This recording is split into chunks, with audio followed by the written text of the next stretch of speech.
Halo, selamat pagi, siang, sore, dan malam untuk teman-teman semua dimanapun kalian berada.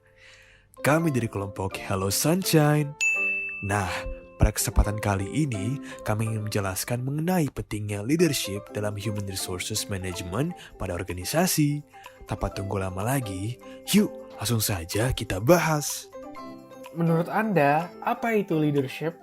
Apakah menurut Anda leadership itu kekuasaan, jabatan, atau wewenang? Nah, hal-hal tersebut merupakan miskonsepsi mengenai leadership. Menurut Robinson Judge pada tahun 2019, leadership merupakan kemampuan seseorang untuk mempengaruhi orang lain agar mereka dapat mencapai tujuan atau visi dari kelompok. Esensi dari leadership dalam organisasi adalah untuk mempengaruhi dan memfasilitasi usaha individu ataupun kolektif untuk mencapai objektif bersama. Namun, leadership dan manajemen merupakan dua hal yang berbeda loh. Orang-orang cenderung menggunakan istilah pemimpin dan manajer secara bergantian. Namun, penggunaan tersebut sebenarnya salah. Memang, leadership dan manajemen itu sangat terkait. Tetapi, kedua istilah tersebut memiliki konsep yang berbeda. Sebenarnya, leadership merupakan satu dari fungsi manajemen, antara lain planning, organizing, staffing, leading, dan controlling. Leadership pun menjadi hal yang penting dalam bergeraknya organisasi.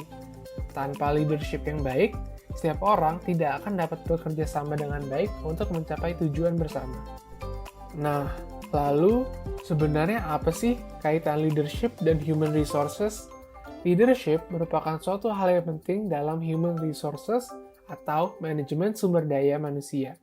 Human resources memainkan peran kunci leadership di hampir semua aspek lingkungan tempat kerja. Human resources merupakan garda terdepan dalam mengatur karyawan, mulai dari hal-hal seperti work-life conflicts, benefit, sampai dengan isu seperti PHK. Human resources pun banyak berinteraksi dan berkomunikasi dengan berbagai pihak dalam organisasi. Pada saat yang bersamaan, mereka tak hanya mewakili organisasi, namun mereka juga mewakili pekerja atau pegawai yang ada. Sehingga, dalam pekerjaan sehari-harinya, human resources banyak menghadapi perbedaan opini ataupun perbedaan kebutuhan. Sehingga, kemampuan leadership untuk mempengaruhi orang lain pun menjadi sangat penting dalam human resources.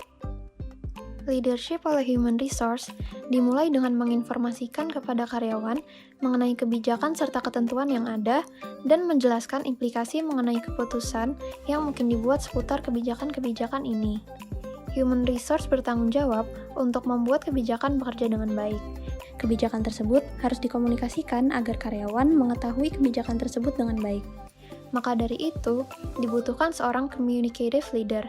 Seorang communicative leader adalah pemimpin yang melibatkan karyawan dalam dialog, secara aktif berbagi dan mencari umpan balik, mempraktikkan pengambilan keputusan yang partisipatif, dan dianggap sebagai seseorang yang terbuka dan terlibat.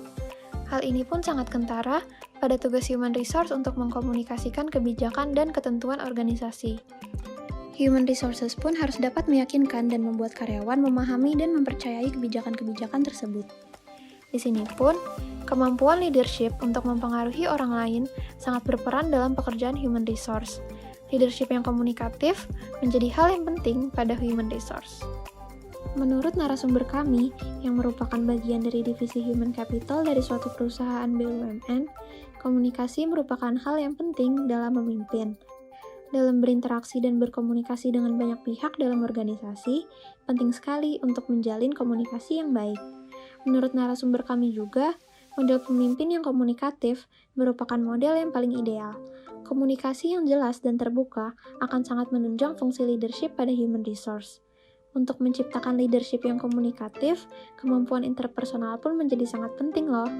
Dalam menjalankan tugasnya, penting sekali untuk human resource agar dapat menjaga dan berelasi baik dengan semua orang, agar dapat menjadi leader yang baik. Human resource juga dapat mengoptimalkan komunikasi untuk membantu karyawan menangani work-life conflict. Nah, pada perusahaan tempat narasumber kami bekerja, diterapkan sebuah tool yang bernama Development Dialogue, yang merupakan program diskusi di mana dilakukan komunikasi dua arah antara bawahan dengan atasan dengan tujuan untuk mengembangkan tim kerja.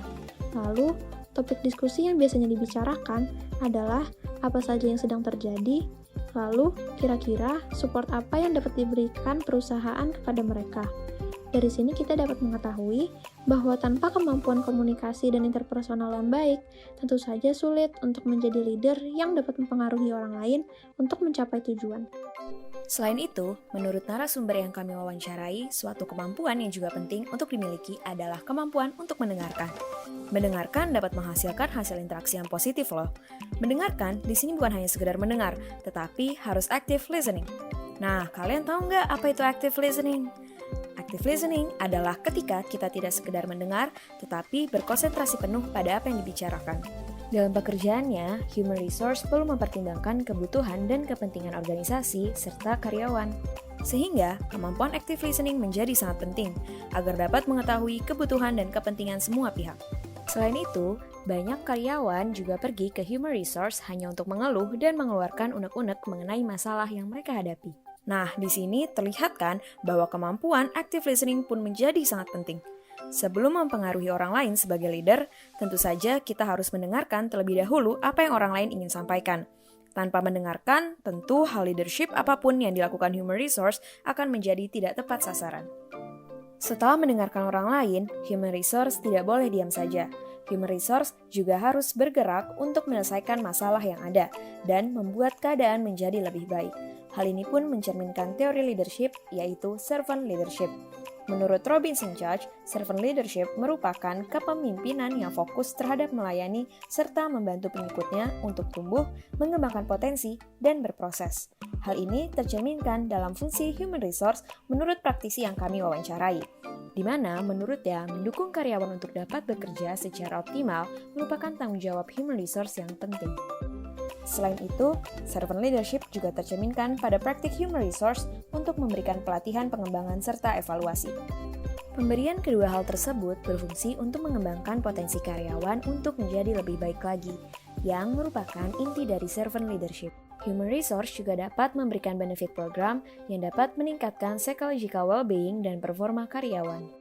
Dari hasil wawancara kami, narasumber juga menyebutkan bahwa menjadi role model adalah hal yang sangat penting dalam kepemimpinan. Pemimpin yang disukai oleh karyawannya adalah mereka yang dapat menjadi seorang role model. Menurut Pleissenfeld Hasan pada tahun 1995, role model adalah orang yang dianggap layak untuk ditiru oleh orang lain. Human resources tidak cukup hanya mengomunikasikan kebijakan dan ketentuan, mereka juga harus mempercayai dan mencontohkannya. Hal ini sejalan dengan teori authentic leadership. Menurut Robbins and Judge pada tahun 2019, authentic leadership adalah pemimpin yang mengetahui siapa diri mereka, tahu apa yang mereka percayai dan nilai mereka, serta bertindak sesuai nilai dan kepercayaan tersebut secara natural dan terbuka. Untuk meyakinkan dan membuat orang lain mempercayai dan mengikuti kebijakan dan ketentuan, tentu saja human resources sendiri juga harus terlebih dahulu mempercayai serta mengikuti kebijakan dan ketentuan tersebut. Meskipun demikian, sulit untuk memengaruhi orang lain untuk mempercayai sesuatu apabila kita sendiri tidak mempercayainya. Berdasarkan hasil wawancara kami, kepemimpinan memegang peranan penting dalam memengaruhi sumber daya manusia untuk mencapai tujuan organisasi. Dalam proses memengaruhi, seorang pemimpin harus menjadi pemimpin yang komunikatif, memberi contoh, dan berperan aktif dalam pengembangan sumber daya manusianya. Jika kepemimpinan tidak diterapkan dalam praktik human resources atau tidak dipahami dengan baik, maka manajemen sumber daya manusia menjadi tidak teratur, kesejahteraannya akan terabaikan, dan tujuan perusahaan menjadi tidak tercapai. Sejauh ini, melalui kepemimpinan yang telah diterapkan oleh narasumber kami, karyawan dapat bekerja secara optimal sesuai tujuan, karena kesejahteraan mereka juga diperhatikan, dan pemimpin juga berperan aktif dalam mengembangkan kompetensi karyawannya. Nah, sebelum video ini berakhir, kami punya quotes nih untuk kalian semua. The most important thing being a leader is to hear what isn't being said. Terima kasih dan semoga hari kalian menyenangkan.